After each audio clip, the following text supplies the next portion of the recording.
Well, I'm not sure if Titans fans are pleased with their team's draft. And I kind of can understand that a little bit. I'm not sure. I'm not saying that they don't like it or that they're knocking it. But I can say this. The Titans draft strategy was inherently risky because they have made it all about quality of picks versus quantity of picks. They're trying to do a high damage to contact type of ratio, kind of a baseball analogy. Contact to damage could be high, but opportunities are limited. And the thing is, you put a lot of pressure on yourself in that type of situation by saying, hey, we're not trying to draft 7, 8 to 10 guys to find 2 or 3 real impact players. We've got 4 picks ultimately to find that 2 to 3 guys. So just the odds are against you compared to having more swings at it. But let's be realistic. As much as we can talk about, let's say, day 3 of the draft, and we always point to the guys taken in the 6th round like Tom Brady and Antonio Brown, guys taken in the 7th round like Shannon Sharp, and so on and so forth over the years. The simple truth of the matter is a lot of those players taken on day 3 don't enjoy NFL careers long enough to see a second contract. And that's just the truth of the matter. I mean, the math is just there in an overwhelming amount. So, does it do any good to necessarily have all those swings on day 3, or would you rather try to find some high-impact players earlier on in the draft? And for Titans fans that might be a little concerned about the strategy or the philosophy here, you've had draft classes where you've had a ton of picks. And let's be honest, how were those results? Okay, were they great or special?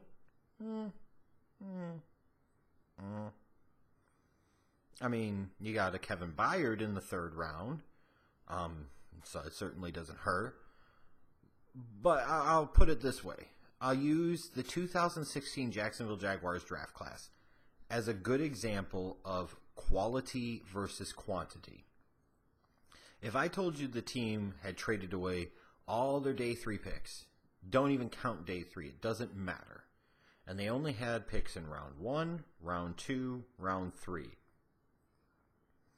And those 3 picks were Jalen Ramsey, Myles Jack, and Yannick Ngakoue.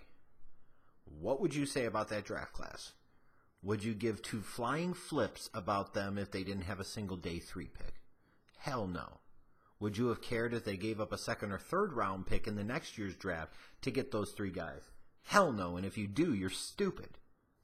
It's just the way it is.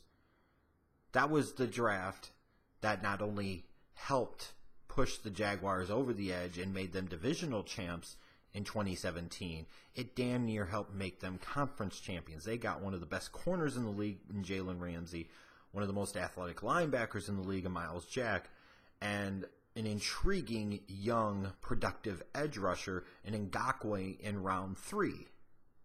How many teams would kill to have that type of draft class every year, or even just once every couple of years?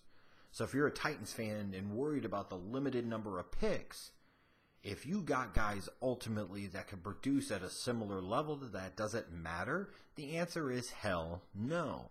And when you look at the approach within the draft for the Titans, you bring in Mike Vrabel to be your head coach. What does he ultimately know the most? He's a defensive guy, specifically a linebacker, played under Belichick, played in the 3-4, so he's familiar with your system. It makes sense to target the linebacking position multiple times because it was a position for the Titans that had some need to it. It was a position for the Titans that they needed to get younger, they needed to get better, they needed to get some depth, especially looking towards the future. So the approach makes total sense here. And it's not like I feel they massively reached for either one of the 2 guys that they took. I didn't have as high of a grade on Rashaan Evans as other people did, but that's okay. I still didn't feel like it was a horrible pick for them. And yes, they had to trade up a little bit to go get him from 25 to 22. but they probably had realistic reasons to be concerned that the Patriots would value him, love him, and ultimately take him with the 23rd pick. And regardless of grading or anything else, if they loved Rashaan Evans and they felt like he could be an impact middle linebacker, inside linebacker for them in that 3-4, then you gave up very, very little to move up 3 spots in the draft. You had to do it, and that's just the way it is.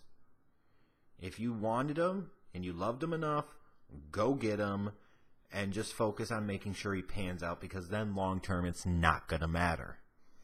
And I like the fit for him. I feel like he will be an upgrade over Avery Williamson. I thought it was solid. And then I look at round 2. You got Harold Landry falling down the board due to some size concerns, some durability concerns, concerns about ability to hold up against the run. The Titans get to a point where he's there in round 2, and they eventually trade up and go get him. Like, that's the pick. It could be, in a slightly different way, a Myles Jack type of thing, where Myles Jack, even with knee concerns, had no business dropping into round 2. And a lot of teams in the league now look stupid for passing on Myles Jack in 2016.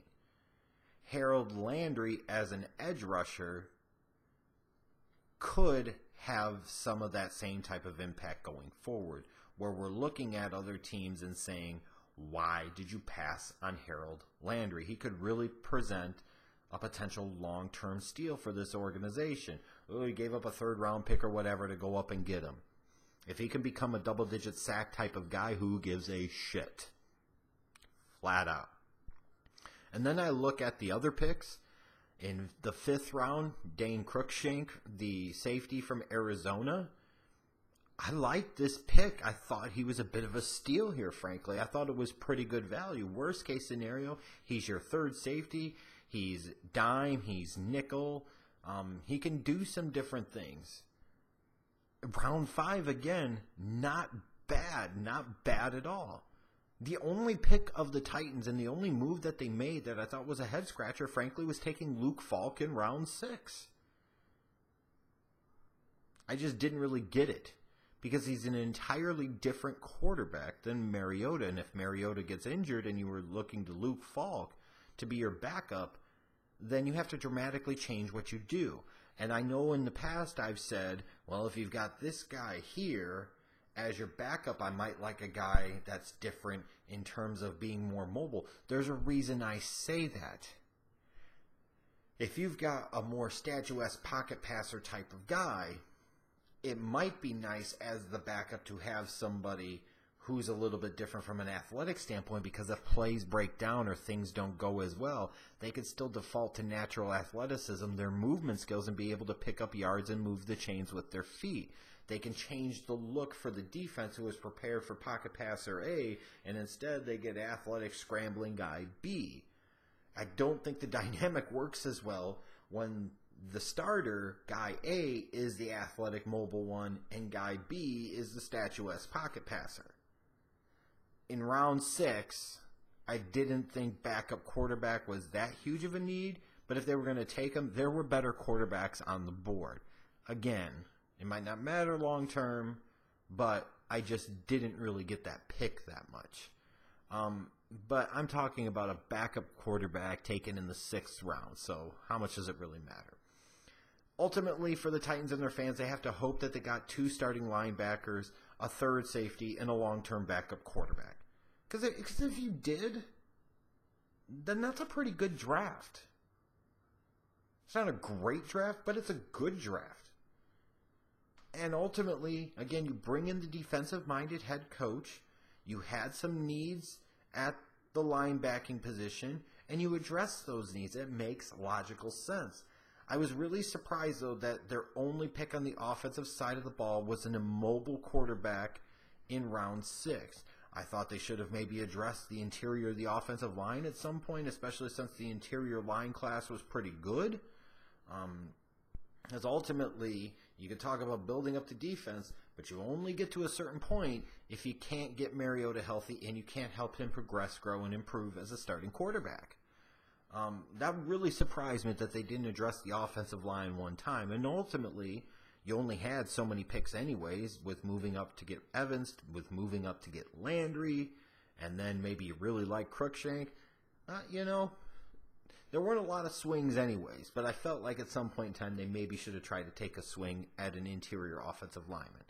Ultimately, when I look at this draft for the Titans, if Rashaan Evans is a 3-down impact inside linebacker and Harold Landry is an 8, 9, 10 sack guy in the league every year, then this draft was just fine.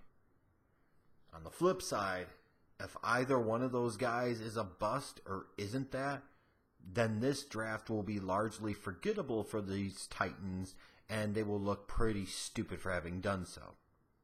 It's not a guarantee they'll be stupid, because if they got 2 starting linebackers, a 3rd safety, versatile type of guy, and a long-term backup, that's a solid draft. A lot of teams with 8 to 10 picks in the draft are lucky to get that. It's just, it limits their margin for error significantly with the limited amount of picks that they ended up with.